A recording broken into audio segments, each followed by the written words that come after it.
Buenos días, vamos a comenzar con la clase del día de hoy, con la empresa mercantil y sus elementos. Esto creo que lo había dado, pero voy a hacer un repaso rapidito sobre eso para ir llegando a lo que no habíamos visto y para ir explicando algunas cuestiones, por favor. Sé que hay limitaciones en este momento, que no es lo mismo que estar personalmente, pero estamos haciendo nuestro mejor esfuerzo para que efectivamente la explicación quede lo mejor que se pueda. Recordemos que la empresa mercantil, habíamos dicho que es un cúmulo de elementos. La empresa mercantil no es un objeto, una cosa, un bien. La empresa mercantil es un bien mueble, pero que está integrado, como lo habíamos explicado, por una serie de bienes corpóreos, incorpóreos, tela, personal de la empresa, todos ese conjunto de elementos integran lo que se llama empresa mercantil, ¿sí? Que es un todo, que es una unidad. Ese conjunto de todos esos elementos unidos me da una empresa mercantil. No es una persona jurídica. La empresa mercantil es un bien mueble. Se puede vender, se puede donar, regalar, se puede prendar, es como ese celular. Yo puedo empeñar el celular, la empresa también, la puedo arrendar, dar en usufructo, etcétera, ¿sí? Esto es importante que lo tengan claro. La naturaleza jurídica dijimos que era un bien mueble y por como bien mueble se puede, que es equivalente a una moto, equivalente a un bien, es a cualquier objeto que podamos vender. Aquí, si ustedes leen la diapositiva, la explicación está bastante clara. La empresa mercantil tiene 13 tipos de elementos, tiene elementos personales y materiales. Dentro de los elementos personales, recuerdo que está el empresario, la persona, el personal de la empresa y la clientela. Esto ya lo habíamos explicado. Luego tenemos elementos materiales, todos aquellos que son los bienes corpóreos, acuérdense que los bienes corpóreos son aquellos que podemos apreciar a través de los sentidos, podemos ver, tocar, sentir, esos son los elementos materiales de la empresa mercantil. Y dentro de esos tenemos el establecimiento comercial, que es el espacio en donde nosotros tenemos la mercadería o el centro de operaciones de la empresa mercantil. La mercadería que dijimos que está asociado al inventario, que ustedes conocen muy bien, el mobiliario y el equipo, que se refiere a computadoras, muebles, una sumadora, todo lo que está asociado al inventario. Los derechos de crédito son eso también forma elemento de la empresa mercantil, son aquellas deudas que están constituidas a favor de la empresa. Por ejemplo, yo vendo zapatos y di 20 pares de zapatos a una persona por abonos, por ejemplo, y entonces esa persona es mi deudora. Ese es un crédito que tengo. Esos derechos de crédito también son bienes incorpóreos de la empresa mercantil, inmateriales. Los contratos de arrendamiento, que son aquellos contratos que celebramos para que efectivamente pueda funcionar nuestro local comercial. Los elementos inmateriales, los incorpóreos, que todos estos elementos materiales incorpóreos están relacionados con la propiedad industrial e intelectual. La propiedad intelectual se refiere a toda aquella creación, la creación de nuestra inteligencia. Estos son los bienes de propiedad intelectual. Son aquellos que mentalmente creamos, inventamos. Eso es los bienes de propiedad intelectual e industrial. Dentro de esos tenemos el nombre comercial, que ya lo habíamos visto, la marca, que es distinguir o diferenciar mercancías, como por ejemplo las hamburguesas.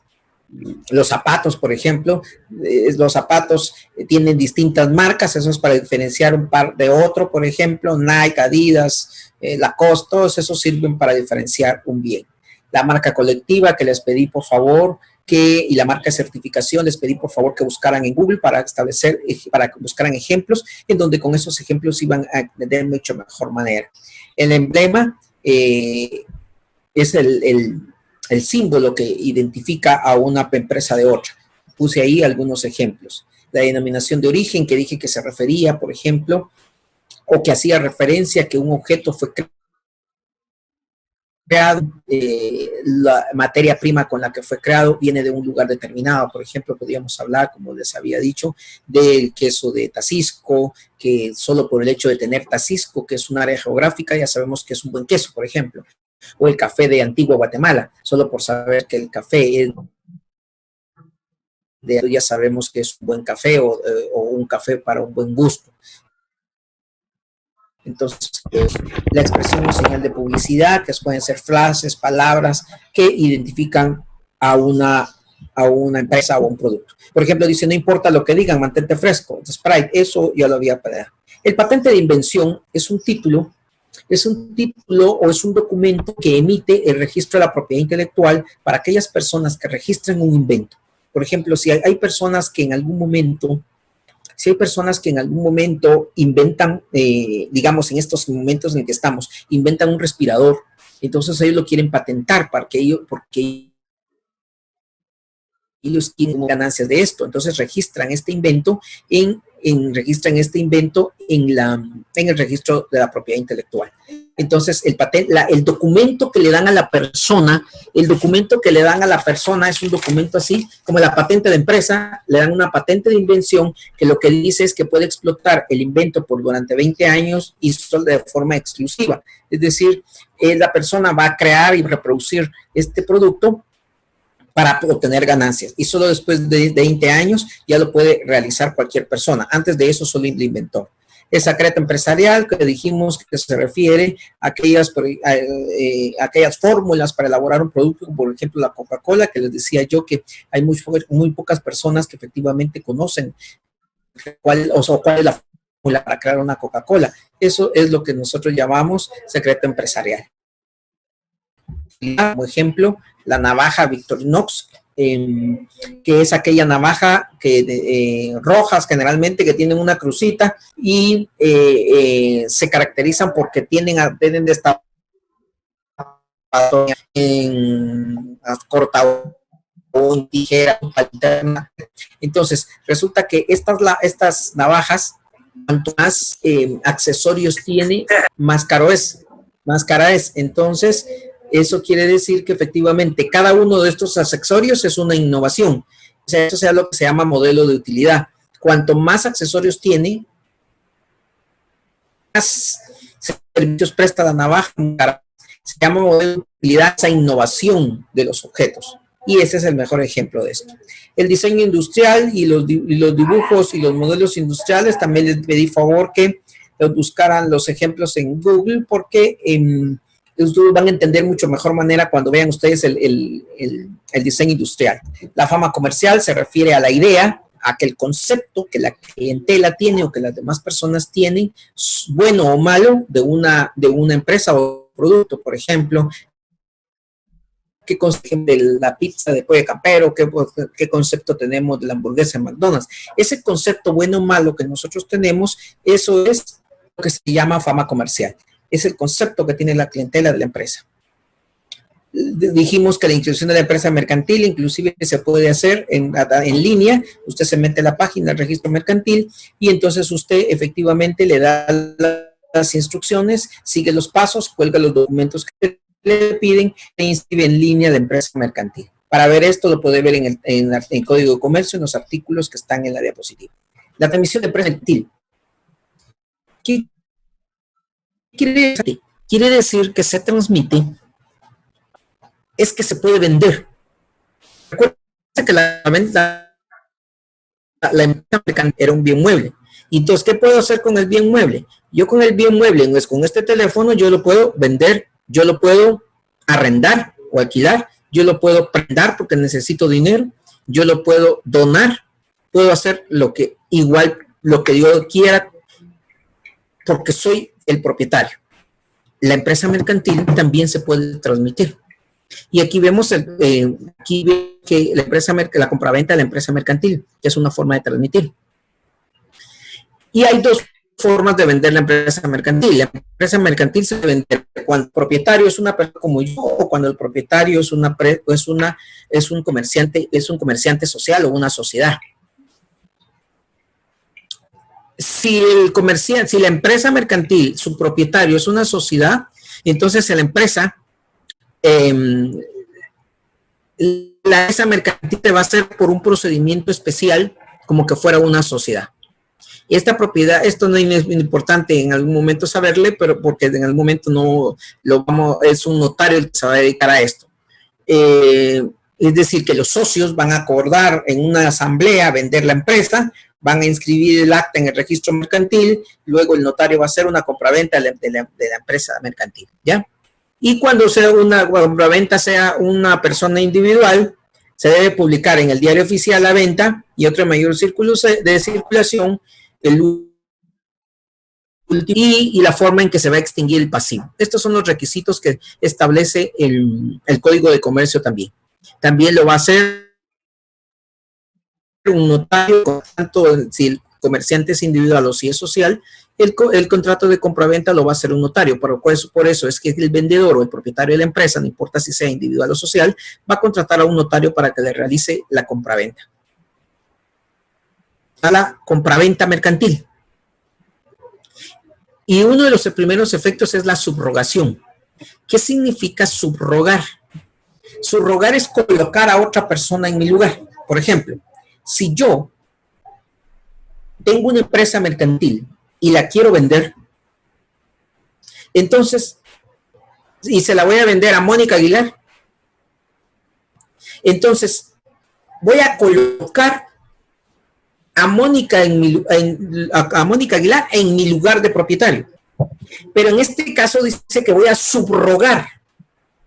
Quiere decir, Mónica se va a colocar, yo me quito así y se coloca Mónica al frente de la empresa. Entonces ella me subrogó, es decir, se colocó en mi lugar. Pero ¿por qué este concepto de subrogación o que se subrogó? Porque cuando Mónica se coloca en mi lugar, quiere decir que ahora ella, como me subrogó, ahora ella va a pagar el arrendamiento del inmueble. Ahora ella va a pagar las deudas que tiene la empresa con los proveedores.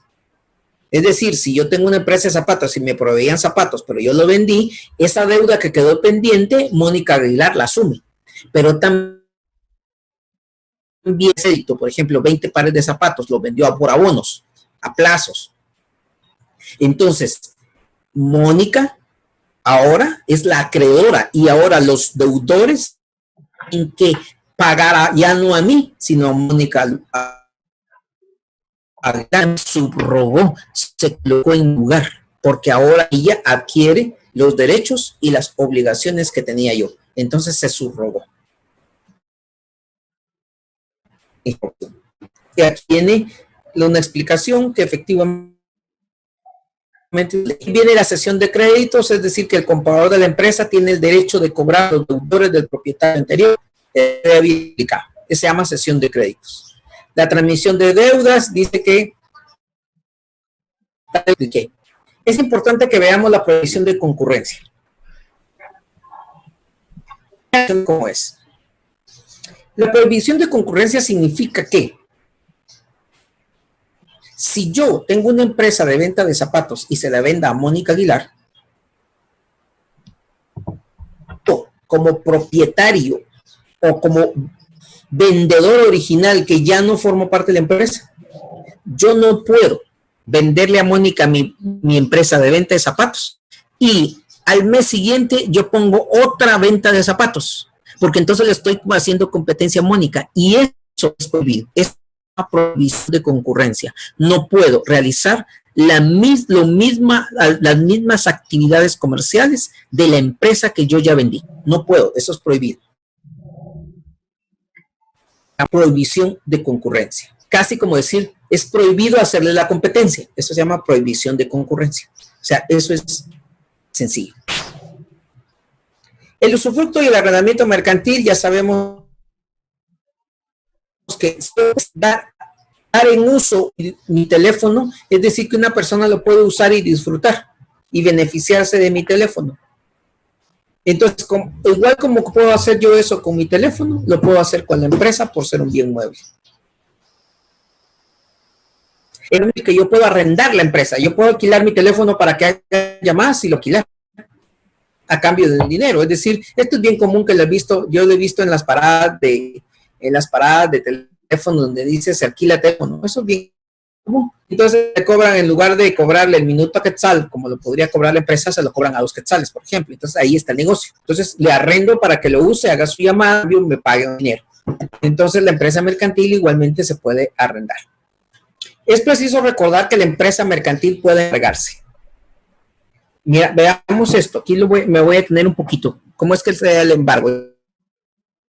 Yo no sé explicar ahora.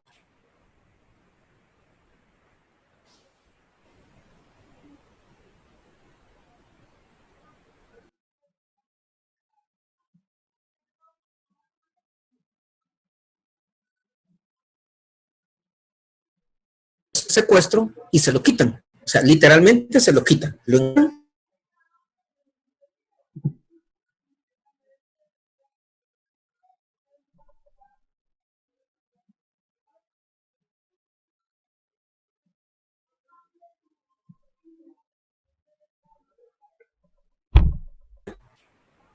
Le retienen una parte del salario. Ese es el embargo común y corriente. Ahora, ¿cómo se embarga una empresa mercantil? Si la empresa mercantil es el conjunto de actividades, es el conjunto de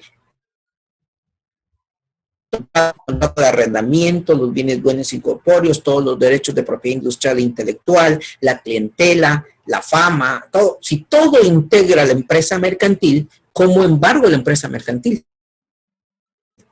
Cierro el establecimiento, recojo la mercadería. ¿Cómo se embarga la empresa mercantil? Porque si yo soy propietario de una empresa mercantil y yo no pagué la deuda con el banco me puede embargar la empresa. Entonces, ¿cómo lo embarga? Si yo no pago y el banco me embarga, entonces quiere decir que el banco nombra a una persona que se llama interventor. Voy a apagar su micrófono a alguien ahí que tiene sentido el micrófono.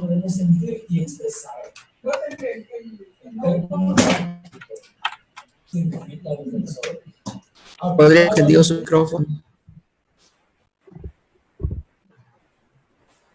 Entonces, el banco, cuando me demanda el pago, me embarga, pero a través de un interventor. Un interventor es equivalente a un administrador. Entonces, el interventor, el juez, como ya estamos hablando de un proceso judicial, porque estamos hablando de un embargo, entonces el juez ordena que un interventor, que es equivalente a un administrador, tome el puesto de interventor. Administrador. Entonces, él no va a cerrar la empresa mercantil, sino al contrario, va a velar porque la empresa mercantil sigue en funcionamiento, porque si no, ¿cómo pagan la deuda? No, eso no lo hacen así. Entonces, el administrador lo que hace es que paga los salarios paga el agua, paga el arrendamiento del inmueble, hace todos sus pagos. Y lo pone a una cuenta especial, no a la cuenta habitual que es del propietario de la empresa, sino a una cuenta especial creada para que es el interventor. El interventor paga salarios, paga la luz, el agua, el teléfono, paga el arrendamiento y lo que sobra lo deposita a una cuenta, que no es la cuenta del propietario de la empresa, es una cuenta. Si ustedes se dan cuenta, él mantiene en funcionamiento la empresa porque lo que busca es que con lo que produce y con la actividad mercantil pague la deuda del banco. Y entonces lo va poniendo en una cuenta bancaria y cuando ya tiene el monto de lo que debe, entonces que ya tiene el monto de lo que se debe para pagarle al banco a lo que el banco está reclamando y que el deudor y que el empresario no pagó. Eso es lo que se llama un embargo con carácter de intervención. Es decir, se embarga pero a través de un interventor. Esa es la forma en que se embarga una empresa mercantil. Recuérdense, compañeros, que las obligaciones están hechas o nacieron o se crean para cumplirse, igual que los títulos de crédito. No se puede quedar una obligación o un título de crédito sin cumplir sin cumplirse, sin hacer, de evitar el cumplimiento de una obligación o bien el cobro de un título de crédito. Y ahora veamos el registro de la propiedad intelectual. El registro de la propiedad intelectual es similar o sinónimo del registro de la propiedad. ¿Qué se registra en el registro de la propiedad? Sí, se registran los inmuebles, los terrenos que tenemos. Y también se registran aquellos bienes que el mismo Código Civil establece que deben registrarse. Los arrendamientos más de 5 años, si yo arrendo una casa por 5 años, eso lo deben inscribir en el registro mercantil. Y así las hipotecas se registran en el registro mercantil. Y que establece la ley que deben registrarse en el registro de la propiedad. ¿Ya? En el registro de la propiedad. En el registro de la propiedad se inscribe entonces bienes, inmuebles como terrenos. En el registro de la propiedad general de la propiedad se inscriben todos aquellos bienes que la misma ley establece.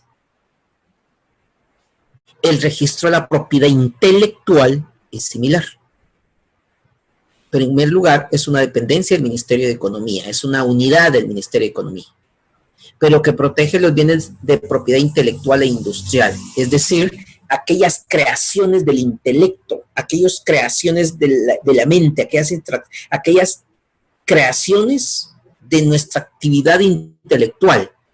Eso es lo que inscribe. Los inventos, imagínense ustedes, se inventaron, como dije, un nuevo aparato respirador artificial. Usted es un respirador artificial, ¿ya? Y entonces viene usted, lo inventó, y usted lo registra, porque es su invento, es el producto de su creatividad, de su intelectualidad. Entonces usted lo registra en el registro de la propiedad intelectual. Usted presenta en documentos el nuevo bien, cómo se crea. Y entonces el registro de la propiedad intelectual a usted le va a extender un documento como este que se llama patente de invención. Eso es lo que registra la propiedad, aquellas creaciones de la intelectualidad. Por ejemplo, ahí están las marcas, por ejemplo, las marcas, no sé si ustedes se han dado cuenta, si son acuciosos se habrán dado cuenta. Cuando ustedes se sientan en un restaurante de estos de comida rápido, ustedes les ponen un individual de papel, ¿sí? Y en el individual aparecen figuritas de Coca-Cola y a veces promociones. Pero a la par de cada figurita aparece una R en minúscula dentro de un circulito. Eso significa que esa marca, eso está registrado. Y lo que implica es que nadie puede utilizar esa foto en ningún momento de una entidad, de una persona. Entonces, eso es lo que se registra en las marcas en el registro de la propiedad intelectual. Para eso sirve, para registrar todos aquellos bienes de propiedad intelectual, como un invento, como una marca. Aquí se registran todos los elementos de la empresa mercantil que vimos, que son, por ejemplo, los emblemas, las marcas, los diseños, el registro de la propiedad intelectual.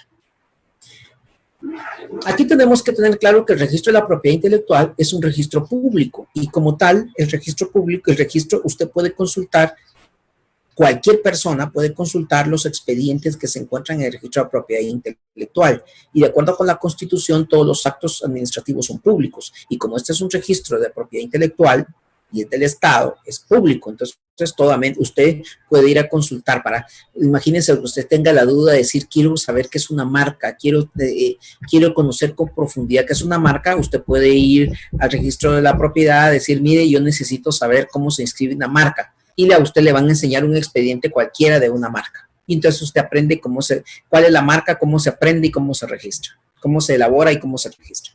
Pero hay expedientes que no son públicos, como por ejemplo, todo lo relativo a la patente, a la patente, puede ser una patente de invención o un diseño industrial, eso no es público. Porque recuérdense que si es una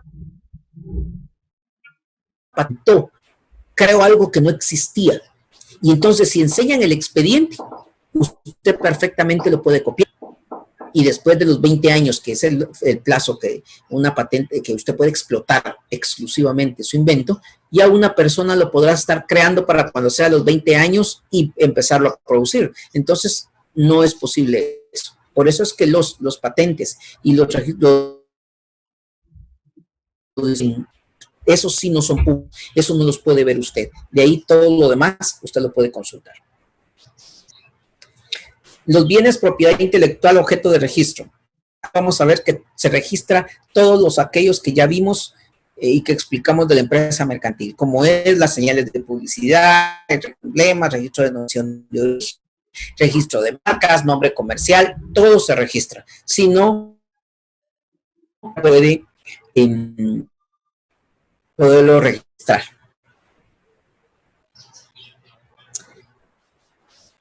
Es necesario tener claro que todas estas expresiones, una expresión se registra.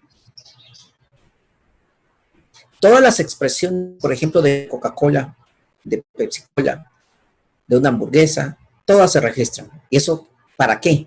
Para que nadie más pueda utilizar la misma expresión o señal de publicidad. Aquí tenemos los registros de patentes de invención y modelo de utilidad y diseños industriales. Ahí dice qué artículos deben estudiar y qué es lo que se registra. Ahora vamos a pasar a esto, el bono bancario. Esta es una cuestión que se me había quedado en el tintero, compañeros, es decir, no está en sus diapositivas. Entonces, por favor, les voy a dar unos minutos para ir. Bueno, además de que no está el Código de Comercio solo regula en un artículo el bono bancario. Y entonces yo voy a explicar qué es el bono bancario y voy a dar unos minutos para que, por favor, puedan copiar la diapositiva del bono bancario, por favor, porque sí es necesario que lo tengan, porque eso no está en las diapositivas, compañeros. Les voy a dar unos minutos para que copien eso. Si tienen una duda, por favor, abren su micrófono, por favor.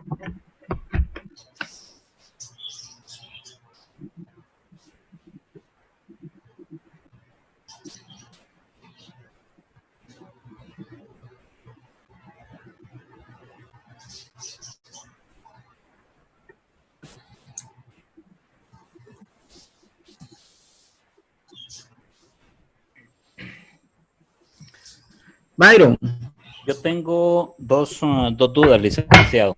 Una, en el caso de la intervención, hace un par de años se dio el tema de la intervención del puerto Quetzal. Sin embargo, esto pues no es una empresa, no es, bueno, eso lo creo yo, me imagino, pues no estoy seguro. ¿Cómo se le llamaría? Porque no fue un embargo el que se le hizo. Porque no. ¿Me habló de cuál me dijo? Puerto Quetzal. Ah, no. Esa intervención de la que yo expliqué no es esta intervención de la que usted está hablando.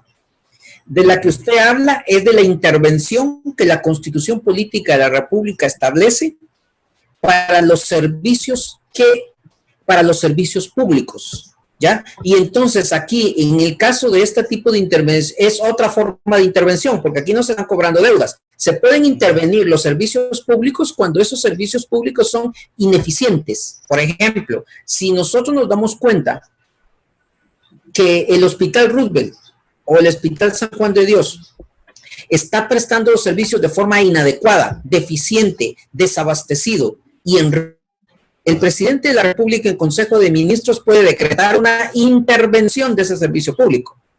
Y entonces va a nombrar a un interventor similar a la intervención privada, digamos.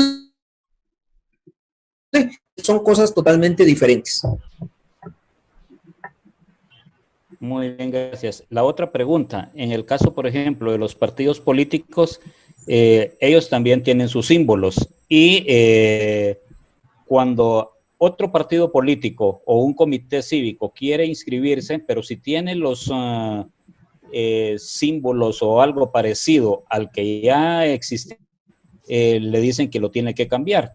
¿Estos símbolos no se patentan o sí también se patentan? Eso es una competencia del Tribunal Supremo Electoral y efectivamente sí se inscriben. sí se registran. Igualmente se registran, no pueden utilizar símbolos iguales e inclusive en algunos colores muy similares tampoco lo pueden utilizar. Sí se registra.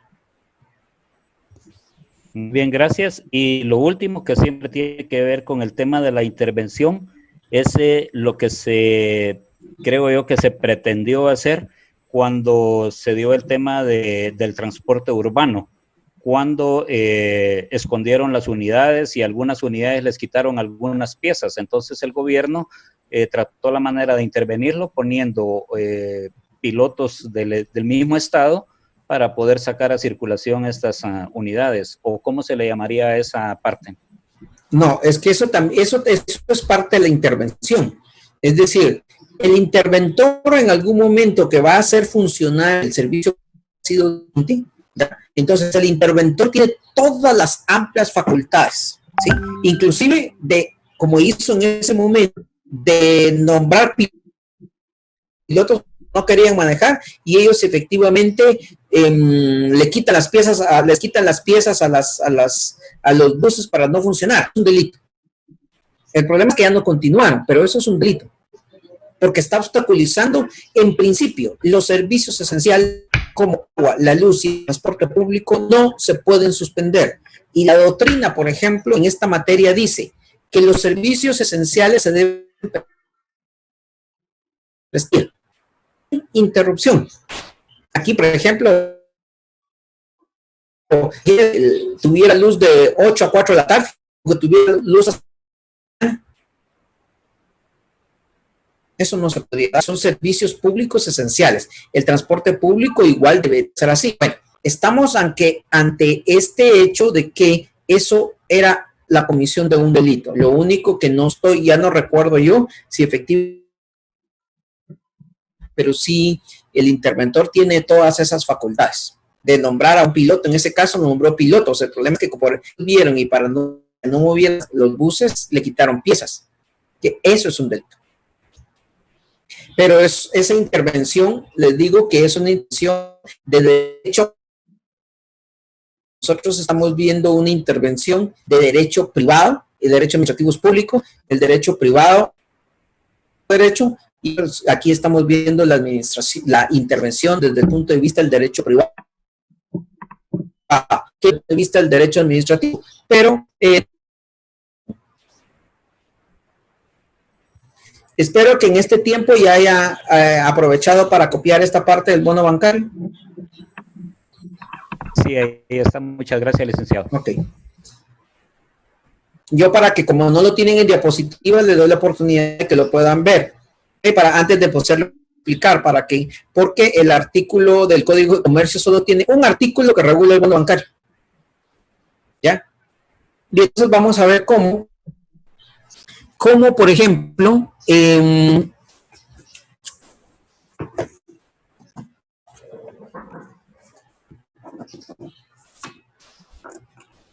cómo si solamente tiene un artículo, ¿de dónde sacamos estas características?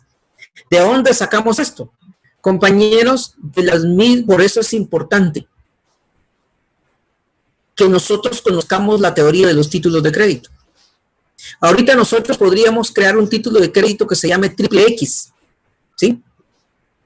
Podemos crear un título de crédito triple X, y nosotros, como ya conocemos la teoría, vamos a decir que ese título tiene elementos reales y formales, porque todo título de crédito lo tiene.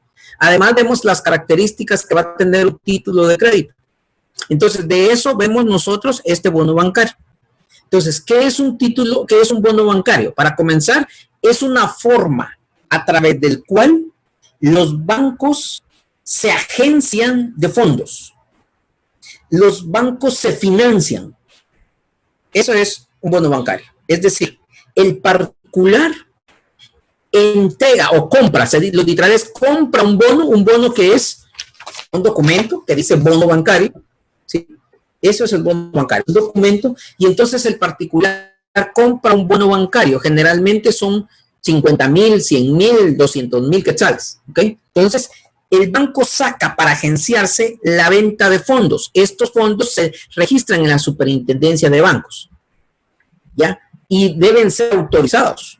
No es que cualquier vender bonos bancarios, cualquier banco. Entonces, usted entrega al banco 50,000 quetzales y el banco a cambio le entrega a usted un bono bancario. Este bono bancario dice a usted que el banco le va a devolver los 50,000 quetzales el 31 de diciembre de 2020, por ejemplo, a los intereses, creo, que generó. Estos intereses se pueden pagar de forma semestral o como lo establece el bono bancario. Entonces, este es un título de crédito. ¿Por qué?